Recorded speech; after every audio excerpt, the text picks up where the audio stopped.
Hello students, welcome back to my channel Pulsars Commerce Classes. আশা করি তোমরা সবাই ভালো রয়েছো। আজকে তোমাদের যে বিষয় নিয়ে ভিডিও বানাচ্ছি সেটা হচ্ছে কমার্শিয়াল ল। বহুদিন ধরে বহু স্টুডেন্টস আমাকে রিকোয়েস্ট করেছে যে স্যার কমার্শিয়াল ল এর কিরকম কোয়েশ্চেন্স এবছরের ক্লাস 11-এর ফার্স্ট সেমিস্টারে আসবে, সেই ব্যাপারে আপনি একটি ভিডিও আপলোড করুন। তো তাদের রিকোয়েস্টেই আজকের এই ভিডিও আমি তৈরি করেছি।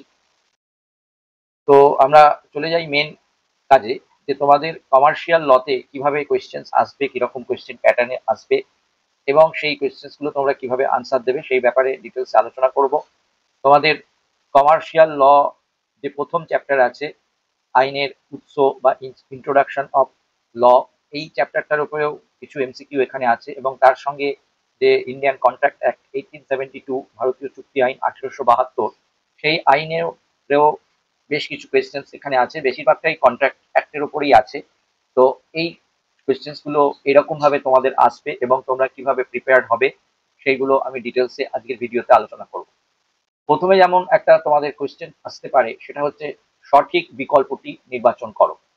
ঠিক আছে, এইখানে একটি করে বাক্য দেওয়া থাকবে বা একটি করে কথা দেওয়া থাকবে, তার এগেনস্টে চারটে করে অপশন থাকবে, যেমন এমসিকিউতে থাকে। তো সেইখান থেকে তোমাকে সঠিক অপশনটা চুজ করে নিয়ে লিখতে হবে। যেমন প্রথম কোয়েশ্চেন আছে, স্ক্রিনে দেখতে পাচ্ছ, আইনের অনুশাসন কথাটির অর্থ হলো। এখানে বলেছে আইনের অনুশাসন কথাটার কি অর্থ। তো দেখো, আইনের অনুশাসনের কথার অর্থ বলছে ধনী দরিদ্র সকলেই এক, একেই বলে কি আইনের অনুশাসন। জাতিভেদ থাকবে না, এটা কি বলে কি আইনের অনুশাসন। না আইনের চোখে সকলেই সমান, একে বলে আইনের অনুশাসন। না, এটার মধ্যে কোনোটিই নয়। এর উত্তর হচ্ছে আইনের চোখে সকলেই সমান। আইনের অনুশাসন কথার মানে হচ্ছে দেশের যে আইন সেটা সকলের জন্য সমান, ধনী গরিব, বড়লোক গরিব লোক সবার জন্য একই আইন। তো সেটাকেই আইনের অনুশাসন বলে। কেউ বিখ্যাত লোক হতে পারে, কেউ প্রতিষ্ঠিত লোক হতে পারে, যাই হোক, কেউ যদি দোষ করে তাহলে তার জন্য যে শাস্তি সেটা কিন্তু সবসময় একই হবে। ঠিক আছে, এটাই হচ্ছে আইনের চোখে সকলের সমান, এটাই কি বলা হয় আইনের অনুশাসন। দ্বিতীয় কোয়েশ্চেনটি আছে, ভারতের বাণিজ্যিক আইনের উৎস নয় কোনটি। ভারতের বাণিজ্যিক আইন কোথা থেকে এসছে। এর মধ্যে একটা অপশন দেওয়া হয়েছে ব্রিটিশ আইন থেকে, একটা রীতিও প্রথা, একটা রোমান আইন আর একটা সামাজিক চাহিদা। তো বলছে ভারত কোনটি ভারতের বাণিজ্যিক আইনের উৎস নয়, এর মধ্যে কোনটি ভারতের বাণিজ্যিক আইনের উৎসের মধ্যে পড়ে না। তো ভারতের বাণিজ্যিক আইন ব্রিটিশ আইন থেকে এসছে, তার কারণ ব্রিটিশরা এখানে বহু বছর রাজত্ব করেছে এবং তারা যে সমস্ত আইন কানুন প্রণয়ন করেছিল সেই সমস্ত আইন কানুনের ভিত্তিতে অনেক বাণিজ্যিক আইন ভারতে প্রচলিত হয়েছে। তাই জন্য বাণিজ্যিক আইনের মধ্যে ব্রিটিশ আইন পড়ছে। রীতি এবং প্রথা, প্রাচীনকালের বিভিন্ন রীতি প্রথা থেকে ভারতের বাণিজ্যিক আইন সৃষ্টি হয়েছে। রোমান আইন থেকেও বাণিজ্যিক আইন এসছে। যেখান থেকে বাণিজ্যিক আইন আসেনি সেটা হচ্ছে সামাজিক চাহিদা। সামাজিক চাহিদাটা হচ্ছে এর উত্তর। তৃতীয় হচ্ছে আইনের উল্লেখযোগ্য বৈশিষ্ট্য হলো। আইনের উল্লেখযোগ্য বৈশিষ্ট্য কি। একটা হচ্ছে আইন রাষ্ট্র কর্তৃক বলবৎ, না আইন মানুষের সামাজিক আচরণকে নিয়ন্ত্রণ করে, না আইনের চোখে সকলে সমান, না জনসাধারণ আইন সৃষ্টি করে। এর মধ্যে কোনটি হচ্ছে আইনের উল্লেখযোগ্য বৈশিষ্ট্য। আইনের উল্লেখযোগ্য বৈশিষ্ট্য হচ্ছে আইন রাষ্ট্র কর্তৃক বলবৎ হয়। আইন মানুষের সামাজিক আচরণকে নিয়ন্ত্রণ করে, এটা ভুল কথা, কেননা আইন মানুষের বাহ্যিক আচরণকে নিয়ন্ত্রণ করে। আর আইনের চোখে সকলের সমান নয়, এটা ভুল কথা, কেননা আইনের চোখে সকলেই সমান। আর জনসাধারণ আইন সৃষ্টি করে, এটা ভুল কথা, আইন সৃষ্টি করে সরকার। সুতরাং এখানে উল্লেখযোগ্য আইনের বৈশিষ্ট্য যেটা, সেটা হচ্ছে আইন রাষ্ট্র কর্তৃক বলবৎ হয়। এর পরের কোয়েশ্চেন, ভারতীয় চুক্তি আইন কবে বলবৎ হয়। অনেক চারটে সাল দেওয়া আছে, 1988 সালে, 1872 সালে, 1956 সালে, 1866 সালে। আমরা জানি ভারতীয় চুক্তি আইন বলবৎ হয়েছিল 1872-তে, 1872 সালে। পরের কোয়েশ্চেন হচ্ছে, কাউর বাড়িতে নিমন্ত্রণ যাওয়ার সম্মতি কি ধরনের সম্মতি। সম্মতি অনেক ধরনের হয়। বলছে কাউর বাড়িতে নিমন্ত্রণ খেতে যাওয়ার, ধরো কেউ আমাকে নিমন্ত্রণ করলো, আমি তার বাড়িতে বললাম হ্যাঁ ঠিক আছে আমি তোমার বাড়িতে নিমন্ত্রণে অবশ্যই যাবো। তো এই যে সম্মতি জানানো হলো, এই সম্মতি কি ধরনের সম্মতি, এটা আইনগত সম্মতি, না যৌথ সম্মতি, না সামাজিক সম্মতি, না সবগুলোই। এর উত্তর হচ্ছে এটি হচ্ছে সামাজিক সম্মতি। ঠিক আছে, যে সম্মতি শুধুমাত্র সামাজিক সম্মতি, এই সম্মতি আইন দ্বারা কিন্তু বলবৎ করা যায় না। অর্থাৎ কেউ যদি তোমার বাড়িতে না যায় তার জন্য কিন্তু তুমি আহ তার বিরুদ্ধে কোনো আইনগত ব্যবস্থা না নিতে পারো না, কেননা এই সম্মতি আইনগত কোনো সম্মতি নয়। আর এটা যৌথ সম্মতিও নয়, এটা হচ্ছে সামাজিক সম্মতি। এরপরে হচ্ছে এক পক্ষের ইচ্ছা অনুসারে যদি সম্মতি বলবৎযোগ্য হয় তখন তাকেই বলে। আমরা জানি প্রত্যেকটি সম্মতিতে দুটি পক্ষ থাকে। এক পক্ষ প্রতিশ্রুতি দেয়, যাকে প্রতিশ্রুতি দাতা বলে, আর এক পক্ষ সেই প্রতিশ্রুতি গ্রহণ করে, যাকে প্রতিশ্রুতি গ্রহীতা বলে। এখানে বলছে যখন দেখা গেল যে দুটো পক্ষের মধ্যে যে সম্মতি হয়েছে প্রতিশ্রুতি দাতা এবং প্রতিশ্রুতি গ্রহীতার মধ্যে, তাদের মধ্যে এক পক্ষের ইচ্ছা অনুসারে যদি কোনো সম্মতি বলবৎযোগ্য হয়, এক পক্ষের ইচ্ছা অনুসারে বলবৎযোগ্য হয়, অর্থাৎ এক পক্ষ যদি মনে করে তাহলে এই সম্মতিটিকে মেনে নেবে, বা মনে না করলে সে বাতিলও করে দিতে পারে। এই ধরনের সম্মতিকে কি ধরনের সম্মতি বলে? এটাকে বলে বাতিল যোগ্য সম্মতি। বাতিল চুক্তি তো আলাদা, বাতিল অপ্রবর্তনীয় আলাদা। বাতিল যোগ্য চুক্তি মানে হচ্ছে যে চুক্তি একেবারেই বাতিল হতেও পারে, নাও হতে পারে। এক পক্ষের ইচ্ছা অনুসারে যদি কোনো সম্মতি বলবৎ হতেও পারে, নাও হতে পারে, তখন তাকে বাতিল যোগ্য চুক্তি বলে। এরপরে বলেছে চুক্তির অপরিহার্য উপাদান কোনটি। এর পরের প্রশ্নে আছে যে চুক্তির অপরিহার্য উপাদান কোনটি। এর মধ্যে আছে স্বেচ্ছায় সায়, প্রতিদান, চুক্তি সম্পাদনের যোগ্যতা আর সবগুলি।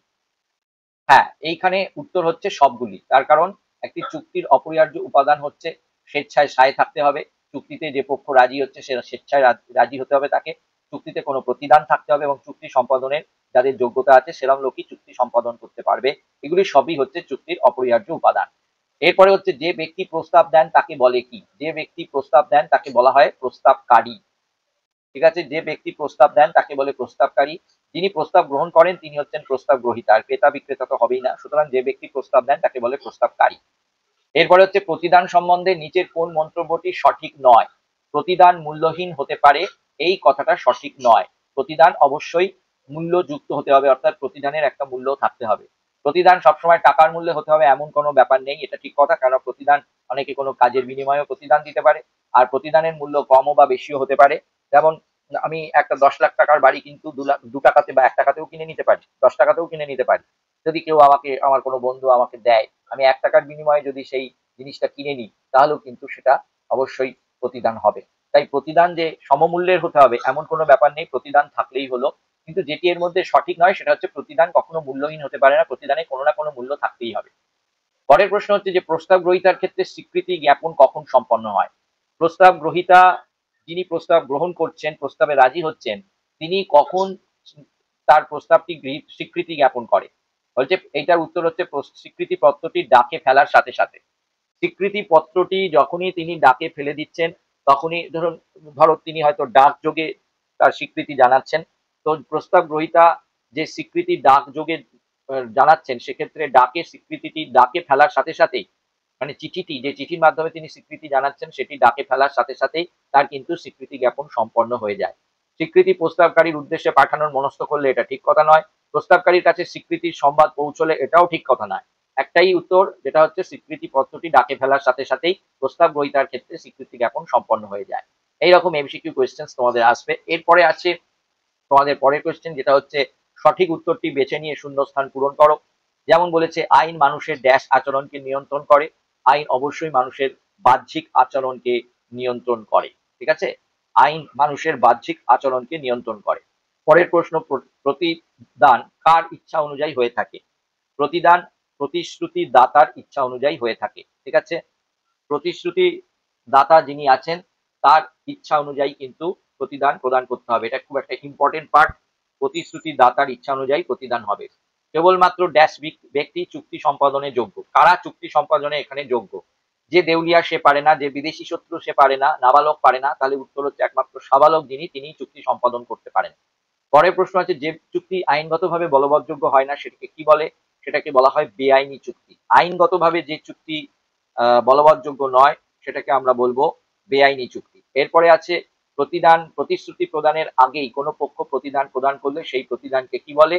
অতীত প্রতিদান। অনেক সময় দুটো পক্ষের মধ্যে যে চুক্তি হয় সেই চুক্তিতে এক পক্ষ আগেই প্রতিদান দিয়ে ফেলে। যদি আগেই কোনো প্রতিদান সে দিয়ে ফেলে তখন তাকে বলা হয় অতীত প্রতিদান। এর পরের প্রশ্ন হচ্ছে নাবালকের অভিভাবকের চুক্তি কি হবে। কোনো নাবালকের, এমনি নাবালক যদি কোনো চুক্তি করে সেই চুক্তি শুরুতেই বাতিল হয়, কিন্তু নাবালকের অভিভাবক যদি কোনো চুক্তি করে সেই চুক্তি কিন্তু বৈধ হবে। ঠিক আছে, নাবালকের অভিভাবক চুক্তি করতেই পারে। নাবালকের নামে কোনো নাবালকের বিষয় নিয়ে কোনো চুক্তি তার অভিভাবক করতেই পারে এবং সেটি তাহলে বৈধ হবে। আর এটা হচ্ছে প্রস্তাব প্রত্যাহারের উল্লেখযোগ্য উপায়গুলো কি। প্রস্তাব প্রত্যাহারের অনেকগুলো উপায় এখানে বলেছে।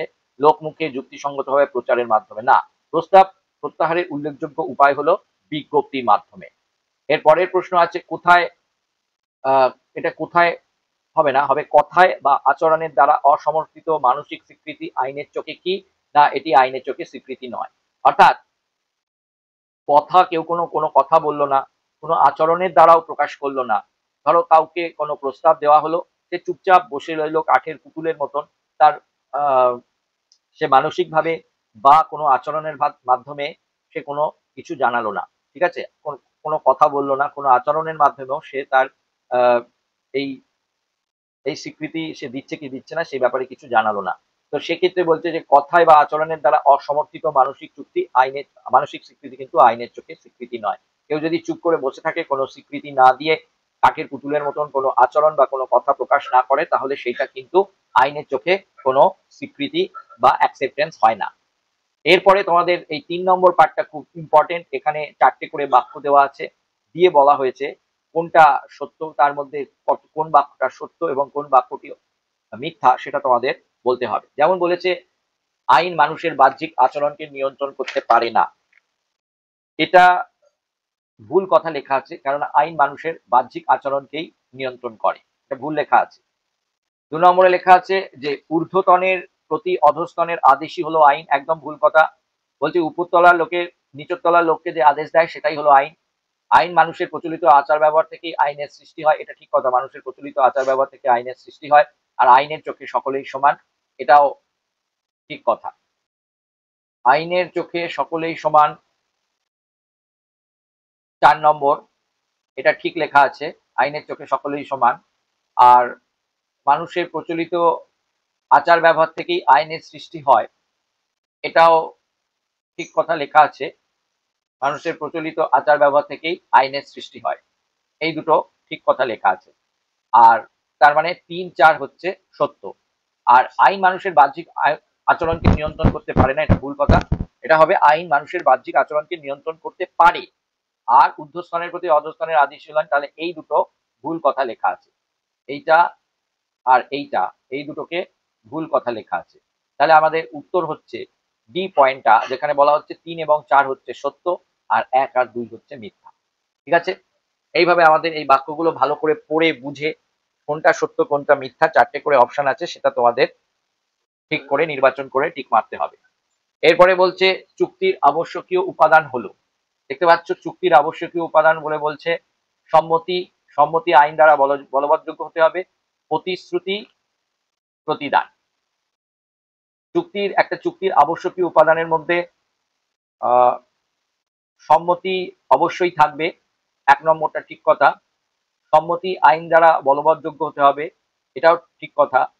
কিন্তু সম্মতির মধ্যে প্রতিদান তো অবশ্যই থাকতে হবে, কিন্তু প্রতিশ্রুতি থাকতে হবে এমন কোনো গ্যারেন্টি নেই। ঠিক আছে, সুতরাং চুক্তির আবশ্যকীয় উপাদানের মধ্যে সম্মতি, সম্মতি আইন দ্বারা বলবৎযোগ্য এবং প্রতিদান, এই 3টে সত্য। আর 3 নম্বরটা হচ্ছে মিথ্যা। ঠিক আছে, এখানে 3 নম্বর পয়েন্টটা হচ্ছে মিথ্যা। ঠিক আছে, আর বাকি সম্মতি, সম্মতি বাকি সম্মতিটা ঠিক বলা আছে, সম্মতি আইন দ্বারা বলবৎযোগ্য হবে এটাও ঠিক বলা আছে, আর প্রতিদান এটাও ঠিক বলা আছে। তাহলে সি এর উত্তরটা, যেখানে 1, 2, 4 সত্য আর 3 নম্বরটা মিথ্যা, সেটাই হচ্ছে এর উত্তর। এরপরে যেটা আছে প্রস্তাবে নিয়মাবলী সংক্রান্ত উল্লেখযোগ্য বিষয় হলো, প্রস্তাবের যে শর্তাবলী সেটা নির্দিষ্ট এবং সুনিশ্চিত হওয়া প্রয়োজন, ঠিক কথা। প্রস্তাবের শর্তাবলী অস্পষ্ট হলেও চলবে, এটা ভুল কথা। প্রস্তাবের শর্তাবলী স্পষ্ট হতে হবে, এটা ঠিক কথা আছে। প্রস্তাবের শর্তাবলী নির্দিষ্ট এবং সুনিশ্চিত হওয়া প্রয়োজন। প্রস্তাব উদ্দেশ্যহীন হতে পারে, এটাও ভুল কথা। প্রস্তাব সবসময় একটা নির্দিষ্ট উদ্দেশ্যের হতে হবে, আর প্রস্তাব অবশ্যই প্রস্তাব গ্রহীতাকে জানাতে হবে। হ্যাঁ, প্রস্তাবটা অবশ্যই প্রস্তাব গ্রহীতাকে জানাতে হবে। তাহলে এখানে দেখা যাচ্ছে 1 আর 4টা হচ্ছে ঠিক, 1 আর 4টা সত্য। সি নম্বরে দেখাচ্ছে 1 আর 4টা সত্য, আর 2 আর 3টে মিথ্যা। তাহলে এখানে উত্তর হচ্ছে সি নম্বরটা। ঠিক আছে, এরপরে হচ্ছে নিম্নলিখিত বিষয়গুলির সঠিক মিশ্রণটি চিহ্নিত করো। নাবালকের স্বার্থ রক্ষা করা আইনের কর্তব্য নয়, এটা ভুল কথা। অবশ্যই আইনের কর্তব্য নাবালকের স্বার্থ রক্ষা করা। নাবালক প্রতিশ্রুতি গ্রহীতা হতে পারে না, এটা ভুল কথা। নাবালক প্রতিশ্রুতি গ্রহীতা হতে পারে। নাবালক অংশীদার চুক্তি সম্পাদন করতে পারে, হ্যাঁ এটা ঠিক কথা। নাবালক, না এটা ভুল কথা, নাবালক অংশীদারি চুক্তি সম্পাদন করতে পারে না। আর নাবালক প্রতিনিধি হিসাবে কাজ করলেও তৃতীয় ব্যক্তির কাছে দায়বদ্ধ হয় না, নাবালক অংশীদার হিসাবে কাজ করলেও তৃতীয় ব্যক্তির কাছে দায়বদ্ধ হয় না, তো এটাও ভুল কথা। তাহলে আমরা দেখতে পাচ্ছি এখানে এখানে দেখা যাচ্ছে চারটেই মিথ্যে কথা লেখা আছে, মিথ্যা, অর্থাৎ বি নম্বরটা হচ্ছে তোমাদের উত্তর, যেখানে 1 2 3 4 চারটে কথাই কিন্তু মিথ্যা বলা আছে। হয়ে গেল। এরপরে তোমাদের পরের কাজ হচ্ছে স্তম্ভ মেলানো। এইখানে তিনটে মতন স্তম্ভ মেলানোর জন্য দেওয়া আছে। স্তম্ভ 1 সাথে স্তম্ভ 2 এর কথাগুলো মেলাতে হবে এবং ঠিকভাবে। যেমন এখানে বলা আছে প্রতিশ্রুতি দাতার ইচ্ছা অনুসারে, প্রতিশ্রুতি দাতার ইচ্ছা অনুসারে প্রতিদান প্রদান করতে হয়, ঠিক আছে। এরপরে আছে চুক্তি বহির্ভূত যে কোনো ব্যক্তি, চুক্তি বহির্ভূত যে কোনো ব্যক্তি প্রতিদান প্রদান করতে পারে, অর্থাৎ সে চুক্তির মধ্যে লোক না হলেও সে কিন্তু প্রতিদান প্রদান করতে পারে। আচ্ছা, প্রতিদান পর্যাপ্ত হওয়ার প্রয়োজন নেই, প্রতিদান পর্যাপ্ত না হলেও চলে, আর অবৈধ প্রতিদান আইন দ্বারা বলবৎযোগ্য নয়। তাহলে আমরা দেখতে পাচ্ছি এখানে উত্তরটা হচ্ছে সি নম্বর, সি নম্বরটা হচ্ছে উত্তর। আমি এখানে মিলিয়ে দেখিয়ে দিয়েছি, 1 এর সঙ্গে হচ্ছে গিয়ে বি, 2 এর সঙ্গে হচ্ছে গিয়ে ডি, 3 এর সঙ্গে হচ্ছে গিয়ে এ, আর 4 এর সঙ্গে হচ্ছে গিয়ে সি। এইভাবে স্তম্ভ মিলিয়ে তোমাদের ABCD অপশনে টিক মারতে হবে। এরপরে রয়েছে আরেকটা স্তম্ভ 1 এর সঙ্গে স্তম্ভ 2, সেখানে বলছে রাষ্ট্র কর্তৃক প্রবর্তিত মানুষের কাছে গ্রহণযোগ্য নিয়ম কানুন হলো, রাষ্ট্র কর্তৃক প্রবর্তিত মানুষের কাছে গ্রহণযোগ্য নিয়ম কানুন হলো আইন, ঠিক আছে, এটাকে বলা হয় আইন, ঠিক আছে। রাষ্ট্র কর্তৃক প্রবর্তিত মানুষের কাছে গ্রহণযোগ্য যে নিয়ম কানুন সেটাকে বলা হয় আইন, এটা একের সাথে বিটা। আচ্ছা, বাণিজ্যিক আইন হলো আইনের একটি অংশ, অর্থাৎ 2 এর সাথে সি, আইনের অনুশাসন বলতে বোঝায় সর্বত্র আইনের একই প্রয়োগ, 3 এর সাথে এ, আর 4 এর সাথে হচ্ছে ভারতের আইন বলবৎ করে রাষ্ট্র, রাষ্ট্র হচ্ছে ভারতের আইন বলবৎ করে, অর্থাৎ এর উত্তর হচ্ছে ডি পয়েন্টটা, 1 এর সাথে ডি, 2 এর সাথে সি, 3 এর সাথে এ, আর 4 এর সাথে ডি। এরপরে আরেকটা স্তম্ভ আছে মেলানো, স্তম্ভ মেলানো, এখানে আছে সকল চুক্তিতে, সকল চুক্তিতে কি থাকে, অবশ্যই সম্মতি থাকে, সম্মতি ছাড়া চুক্তি সম্ভব নয়। সকল সম্মতিতে, সকল চুক্তিতে অবশ্যই সম্মতি থাকে, আর সকল সম্মতি কিন্তু চুক্তি নয়, যেগুলো অবৈধ সম্মতি বা সামাজিক সম্মতি সেগুলো কিন্তু চুক্তি নয়। চুক্তিবদ্ধ পক্ষগণ যখন লিখিতভাবে চুক্তি গড়ে তোলেন তাকে বলা হয় ব্যক্ত চুক্তি, অর্থাৎ 3 এর সাথে বি। আর অনেক সময় দুটি পক্ষের মধ্যে চুক্তি আইন অনুযায়ী চুক্তি সম্পাদিত হয়নি, কিন্তু সংশ্লিষ্ট পক্ষের আচরণের ফলে চুক্তির মতোই কোনো দায়ের সৃষ্টি হয়েছে, এটা হচ্ছে 4 এর সাথে সি, ঠিক আছে। তাহলে এই অপশনটা হচ্ছে বি নম্বর অপশনটা, যেখানে আছে 1 এর ডি, 2 এর এ, 3 এর বি, 4 এর সি, ঠিক আছে। এইভাবে আমাদের প্রশ্নগুলোর উত্তর দিতে হবে। আশা করি তোমাদেরকে বোঝাতে পারলাম যে কিভাবে তোমাদের কোয়েশ্চেন্স আসবে এবং এই কোয়েশ্চেন্স গুলোকে কিভাবে তোমরা ট্যাক্টফুলি আনসার দেবে। অবশ্যই তোমরা এই প্রশ্নগুলো পরীক্ষার আগে দেখে যেতে পারো, এগুলো খুবই কমন কোয়েশ্চেন্স এবং এগুলো আসার খুবই চান্স আছে। আমি অনেকগুলো কোয়েশ্চেনের মধ্যে থেকে এই কোয়েশ্চেন্স গুলোকে নির্বাচিত করে তোমাদের জন্য সেট করে এই ভিডিওটি বানিয়েছি, যাতে তোমাদের সত্যিকারের কাজে লাগে এবং তোমরা এইভাবেই এখন থেকে প্রিপেয়ার্ড হতে থাকো। ভবিষ্যৎ ক্লাস 11 এর ফার্স্ট সেমিস্টারের কোয়েশ্চেন তোমাদের এইরকম ভাবেই আসবে এবং এইভাবেই তোমাদের উত্তর দিতে হবে। আজকে এই বলেই আমার ভিডিওটি শেষ করলাম, ধন্যবাদ।